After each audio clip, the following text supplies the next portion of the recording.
dark or light mode? What do you prefer? Whichever you want to set on your RedNote app, we'll show you how. Open your profile page on RedNote. Then, click on the settings icon here. As you may have noticed, my app is currently in light mode, and I'll switch it to dark mode. The process is the same for switching back. Click on General Settings, and there you'll find the dark mode option. Tap on dark mode. By enabling dark mode, your app will switch to a dark or black background with white text.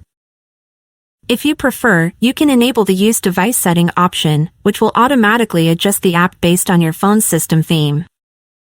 Here's how the dark mode looks.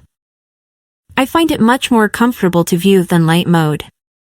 It's especially useful when using the app at night or in low-light environments.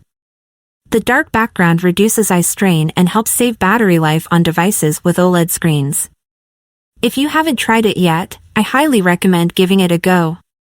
Let us know in the comments which mode you prefer.